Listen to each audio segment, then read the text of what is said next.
அஸ்ஸலாமு அலைக்கும் வரஹ்மத்துல்லாஹி வபரகாத்துஹ். அல்ஹம்துலில்லாஹி ரப்பில் ஆலமீன்.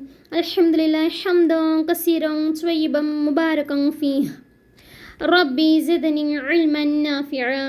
அல்ஹம்துலில்லாஹ். இந்த வாரம் நம்ம எதை பற்றி பார்க்க போகிறோம் அப்படின்னா, மனிதர்களுடைய குணங்களை பற்றி தான். பொதுவாக மனிதனுடைய குணங்கள் இரண்டு வகையாக இருக்குது. ஒன்று பார்த்தீங்க அப்படின்னா நல்ல குணம், இன்னொன்று தீய குணம். எல்லா மனிதர்கள்கிட்டையுமே நற்குணம் சார்ந்த சில பண்புகளும் தீய குணம் சார்ந்த சில பண்புகளும் கண்டிப்பாக இருக்கும். நல்ல குணம் சார்ந்தவை அப்படின்னு சொல்லி நம்ம எதெல்லாம் சொல்லலாம்? பொறுமை, சகிப்புத்தன்மை, பணிவு, விட்டு கொடுக்கறது, தாராள மனப்பான்மை, அதுக்கப்புறம் மென்மையாக பேசுறது, வீரம், இந்த மாதிரி விஷயத்தெல்லாம் நம்ம குறிப்பிடலாம். அதே அவங்க தீய குணமாக இருக்குது அப்படின்னா அதில் எதெல்லாம் குறிப்பிடலாம்? கோபம், பதட்டம், பெருமை, கஞ்சத்தனம், கடுமைத்தனம், கோழைத்தனம், இந்த மாதிரி விஷயத்தெல்லாம் நம்ம குறிப்பிடலாம். தீய குணங்களை நல்ல குணங்களாக மாற்றி அமைப்பதற்கு இன்று மனிதர்களுக்கு மிக பெரும் அது சவாலாக தான் இருக்குது. அதுவும் குறிப்பாக பார்த்தீங்க அப்படின்னா பிள்ளைகள் கிட்ட இருக்கிற தீய குணத்தை நல்ல குணங்களாக மாற்றுறதற்கு பெற்றோர்கள் படாத பாடுபடுறாங்க. ஒரு மனைவி கிட்ட இருக்கிற தீய குணத்தை நல்ல குணங்களாக மாற்றுறதுக்கு அந்த கணவன் ரொம்ப பாடுபடுறாங்க. அதே போல் ஒரு கணவன் கிட்ட இருக்கிற தீய குணத்தை நல்ல குணங்களாக மாற்றுறதற்கு அந்த மனைவி ரொம்ப கஷ்டப்படுறாங்க, ரொம்ப முயற்சி பண்ணுறாங்க அந்த தீய குணங்களை நல்ல குணங்களாக மாற்றுறதற்கு. இந்த மாதிரி நம்ம சொல்லிக்கிட்டே போகலாம். மனிதன் சில சமயம் பார்த்தீங்க அப்படின்னா காட்டில் இருக்கிற அந்த 5 அறிவு ஜீவன்கள், அதாவது அந்த மிருகங்கள், பறவைகள், இதெல்லாம் கொண்டுட்டு வீட்டில் வச்சு அதுக்கு நல்ல விஷயங்களெல்லாம் சொல்லி கொடுத்து அதனுடைய காட்டுத்தனம், அந்த மிருகத்தனமத்தை போக்கி அது தனக்கு கட்டுப்படுற மாதிரி ஆக்குறான். ஸோ அந்த நல்ல குணத்தை அந்த மிருகங்களுக்கும் பறவைகளுக்கும் சொல்லி கொடுக்குறான், அந்த 5 அறிவு ஜீவனுக்கு. அது ரொம்ப ஈஸியாக இருக்குது. ஆனால் ஒரு மனிதனை, ஒரு 6 அறிவு கொண்ட மனிதனை பார்த்துக்கிட்டிங்க அப்படின்னா அவங்களுடைய குணங்களை மாற்றி அமைப்பதற்கு பலவிதமான சிரமங்களை மேற்கொள்ள வேண்டியதாக இருக்கா இதை நம்ம சிந்திச்சு பார்க்கணும். மனிதனுடைய இயல்பிலேயே சில குணங்கள் இருக்கும். அதை பிறவி குணம் அப்படின்னு சொல்லுவாங்க. அது யாராலுமே மாற்ற முடியாது அப்படிங்கிறது ஒரு தவறான நிலைப்பாடு மக்கள்கிட்ட பரவலாக இருக்குது. ஆனால் நல்ல குணத்திற்கும் ஈமானுக்கும் மிகப்பெரிய தொடர்பு இருக்குது. இஸ்லாத்தில் வர்றதுக்கு முன்னாடி நபித்தோழர்களுடைய குணங்கள் எப்படி இருந்துச்சு அப்படிங்கிறது நம்ம உதாரணமாக சொல்லலாம். அவங்களுக்கு கடின குணம் கொண்டவங்களாக இருந்தாங்க, கல் நெஞ்சக்காரங்களாக இருந்தாங்க, இரக்கமற்ற குணம் கொண்டவங்களாக இருந்தாங்க, எப்படி இஸ்லாத்திற்கு வரக்கு முன்னாடி. ஆனால் நபி அவங்க அவங்களுக்கு இஸ்லாத்தை பற்றி சொல்லி அவங்க அதை ஏற்றுக்கிட்டதுக்கப்புறம் அவங்களுடைய குணங்கள் ரொம்பவே மென்மை அடைஞ்சிருச்சு. அவங்களுடைய குணங்களை அவங்க மாற்றிக்கிட்டாங்க. சுபஹானல்லாஹ். ரொம்ப அவங்களுடைய இயல்புகள் நளினம் அடைஞ்சிருச்சு. அதாவது சொல்கிறாங்க, இறை நம்பிக்கையாளர்களில் முழுமையான இறை நம்பிக்கையாளர் யார் தெரியுமா? அழகிய குணம் கொண்டவங்க தான். சுபஹானல்லாஹ். சிலர் அவங்கக்கிட்ட இருக்கிற தீய குணங்களை பற்றி நல்லா தெரிஞ்சிருப்பாங்க. அவங்கக்கிட்ட ஒரு கெட்ட விஷயம் இருக்கும், அதை பற்றி அவங்களுக்கு நல்லாவே தெரியும். ஆனால் அதை மாற்றுறதுக்கான வழிமுறைகளை அவங்களுக்கு தெரியாமல் தவிப்பாங்க. நல்ல பண்புகளை அதிகமாக தனக்குள்ளே கொண்டு வருவதன் மூலமாக மட்டும்தான் அவங்கக்கிட்ட இருக்கிற தீய குணங்களை கண்டிப்பாக மாற்றி அமைக்க முடியும். அதுவும் இல்லாமல் நல்ல குணத்திலேயே சிறந்தது எது அப்படின்னா பொறுமையை தான் சொல்கிறாங்க. அல்லாஹ் தஆலா குர்ஆனில் சொல்கிறான், அது அஃப்லஹ மன் தஸக்கா. யார் பரிசுத்தமானவராக ஆகுறாங்களோ அவங்க நிச்சயமாக வெற்றி அடைஞ்சிட்டாங்க. அதே போல் இன்னொரு இடத்துல அல்லாஹ் தஆலா சொல்கிறான், அது அஃப்லஹ மன் ஸக்கஹா. யார் அவங்களுடைய ஆத்மாக்களை பரிசுத்தப்படுத்துகிறாங்களோ அவங்களும் கண்டிப்பாக வெற்றி அடைஞ்சிட்டாங்க அப்படின்னு சொல்லி அல்லாஹ் தஆலா சொல்கிறான். அதாவது நபி அவங்களுடைய கூற்றுகள் பார்த்தீங்க அப்படின்னா, நீங்கள் எங்கே இருந்தாலும் உங்களுடைய இறைவனை நீங்கள் பயந்துக்கோங்க. நீங்கள் ஒரு தீமையை செய்கிறீங்க அப்படின்னா அதை தொடர்ந்து ஒரு நன்மையை செய்யுங்க. அப்போ அந்த தீமை அந்த நன்மை அந்த தீமையை அழிச்சிடும். அதே போல் உங்களுடைய ரப்பை நீங்கள் பார்க்கல அப்படின்னாலும் உங்களுடைய ரப்பை உங்களை பார்த்துட்டு தான் இருக்கான் அப்படிங்கிறது எப்போவுமே மனசில் வச்சுக்கோங்க.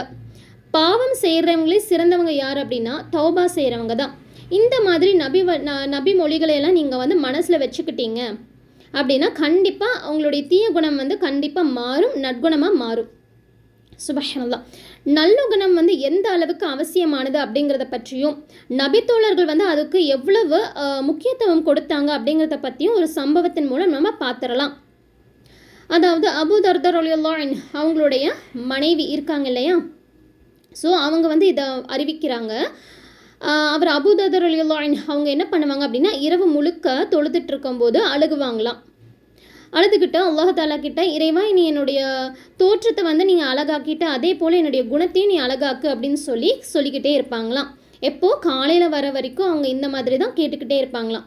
அப்போது அவங்களுடைய மனைவி கேட்குறாங்களாம், அபூ தர்தாவே ரலியல்லாஹு அன்ஹு, இரவு முழுக்க நீங்கள் வந்து இந்த நற்குணத்தை பற்றியே நீங்கள் துஆ செய்கிறீங்களே அப்படின்னு சொல்லி கேட்குறாங்களாம். அப்போது அபூ தர்தா ரலியல்லாஹு அன்ஹு அவங்க சொல்கிறாங்க, ஒரு முஸ்லீமான அடியானுடைய நற்குணம் வந்து நல்லா இருந்துச்சு, அது ஒரு நல்ல விஷயமா அந்த நற்குணம் இருந்துச்சு அப்படின்னா கண்டிப்பாக அந்த நற்குணம் வந்து அவனை சொர்க்கத்தில் புக வச்சிரும்.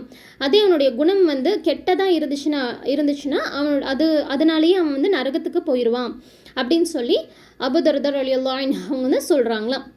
ஒரு முஸ்லீம் அதுவும் இல்லாமல் இன்னொரு விஷயம் சொல்கிறாங்க, ஒரு முஸ்லீமான ஒரு அடியான் வந்து தூங்கிக்கிட்டு இருக்கும்போது அவனுக்கு பாவ மன்னிப்பு வழங்கப்படும் அப்படின்னு சொல்கிறாங்க. அப்போ அவங்களுடைய மனைவி கேட்குறாங்க, எப்படி ஒருத்தவங்க தூங்கிட்டு இருக்கும்போது அவங்களுக்கு பாவ மன்னிப்பு வழங்கப்படும் அப்படின்னு சொல்லி கேட்குறாங்க. அதுக்கு அபூ தர்தா ரலியல்லாஹு அன்ஹு அவங்க பதில் சொல்கிறாங்க, இப்போது நம்ம வந்து யாருக்காச்சும் துஆ செஞ்சோம் அப்படின்னா, நம்மளுடைய சகோதரிக்காக நம்ம அவங்க தூங்கிட்டு இருக்கும்போது நம்ம துஆ செஞ்சோம் அப்படின்னா, தஹஜத் தொழுது, அதாவது என்ன சொல்கிறாங்க அப்படின்னா, அவனுடைய சகோதரர் வந்து இரவில் நின்று வணங்கி தஹஜத் தொழுது அல்லாஹ் கிட்ட துஆ செஞ்சாங்க அப்படின்னா அல்லாஹ் தஆலா அவங்களுடைய பிரார்த்தனையை வந்து ஏற்றுக்கொள்கிறான் அப்படின்னு சொல்கிறாங்க. அதுவும் இல்லாமல் தூங்கி கொண்டு இருக்கும்போது அவங்களுடைய சகோதரருக்காக ஒருத்தர் துஆ செய்கிறாங்க அப்படின்னா அந்த துஆ வந்து அவங்களுடைய விஷயத்தில் கண்டிப்பாக அல்லாஹ் தஆலா ஏற்றுக்குவான் அப்படின்னு சொல்லி அபூ தர்தா ரலியல்லாஹு அன்ஹு வந்து பதில் சொல்கிறாங்களாம். சுப்ஹானல்லாஹ், எவ்வளவு பெரிய விஷயம் பார்த்தீங்களா. நம்ம வந்து அடுத்தவங்களுக்காக துஆ செய்கிறது, ஸோ நற்குணத்தை குறித்து துஆ செஞ்சோம் அப்படின்னா அது கண்டிப்பாக அல்லாஹ் தஆலா வந்து ஏற்றுக்கொள்ளக்கூடியவனா இருப்பானா. நல்ல குணத்திற்கு நபித்தோழருக்கு வந்து எவ்வளவு முக்கியத்துவம் வழங்கினாங்க அப்படிங்கிறது இது வந்து ஒரு சிறந்த எடுத்துக்காட்டாக இருக்குது இல்லையா. சுப்ஹானல்லாஹ். ஆனால் இன்றைக்கி நம்ம பெரும்பாலான வீடுகளில் பார்த்தோம் அப்படின்னா ஒரு மனைவி வந்து கணவனுக்காக என்ன துஆ செய்கிறாங்க அப்படிங்கிறது தெரியறதில்ல. அதே போல் ஒரு கணவன் வந்து மனைவிக்கு என்ன துஆ செய்கிறாங்க அப்படிங்கிறதும் தெரியறதில்ல. நல்ல குணம் எவ்வளவு அவசியமானது அப்படிங்கிறதையும், தூங்கி கொண்டிருக்கும் போது இன்னொரு சகோதரருடைய பாவங்களும் பிரார்த்தனையினால் மன்னிக்கப்படுது அப்படிங்கிறதையும் இந்த சம்பவத்தின் மூலம் நம்மளுக்கு வந்து தெளிவுபடுது. சுப்ஹானல்லாஹ். அதாவது சொர்க்கம் செல்றதுக்கு நம்மளுக்கு நல்ல குணம் வந்து ஒருத்தருக்கு நல்ல குணம் இருக்கணும் இல்லையா. ஸோ அது காரணமாக இருக்கணும். நல்ல குணம் இருந்தால் தான் நம்ம சொர்க்கம் வந்து செல்ல முடியும். அதாவது நாளைக்கு அந்த மீசான் தராசில் வந்து அது நிரப்பக்கூடியது வந்து என்னவா இருக்குது, நல்ல குணம் தான், நற்குணம் தான் அப்படின்னு சொல்கிறாங்க. இந்த உலகத்தில் ஒருத்தருக்கு அது வந்து என்ன பண்ணுது, நம்மளை நல்ல குணமாக இருந்தோம் அப்படின்னா இந்த உலகத்துலேயே நம்மளுக்கு கண்ணியமும் நல்ல மதிப்பும் வந்து அது நம்மளுக்கு பெற்றுக் கொடுக்குது. குணங்களை வந்து பரிசுத்தப்படுத்தி கொள்வதன் மூலமாக தான் ஒரு முக்மின் வந்து கண்டிப்பாக இறை நம்பிக்கையாளரும் ஆகிறான். அது மட்டும் இல்லாமல் இம்மையிலையும் மறுமையிலையும் வந்து நம்மளுக்கு வெற்றி கிடைக்குது. அப்போ இன்ஷா அல்லாஹ் இதெல்லாம் நம்மளை கவனத்தில் கொண்டு நம்மளுடைய குணத்தை வந்து நம்மக்கிட்ட ஏதாவது கெட்ட குணங்கள் இருந்துச்சு அப்படின்னா அது நல்ல குணங்களை நம்ம மாற்றிக்கொள்ளணும். இன்ஷா அல்லாஹ் இது ஒரு வாய்ப்பை பயன்படுத்தி நம்ம வந்து இனிமேல் நம்மளுடைய குணங்களை நல்ல குணங்களாக மாற்றிக்கணும். அல்ஹம்துலில்லாஹ். அதிகமான நல்ல குணங்கள் இருந்துச்சு அப்படின்னா அல்லாஹ் தஆலாக்கு அதிகமாக ஷுக்ர் செய்யுங்க. அல்ஹம்துலில்லாஹ். அல்லாஹ்வுடைய கிருபையால் பல விஷயங்களை பற்றி இன்றைக்கி நம்ம தெரிஞ்சுக்கிட்டோம். இவ்வளோ நேரம் பொறுமையாக கேட்டதற்காக ஜஸாக்குமுல்லாஹு கைரன் கசீரா. அஸ்ஸலாமு அலைக்கும் வரஹ்மத்துல்லாஹி வபரகாத்துஹு.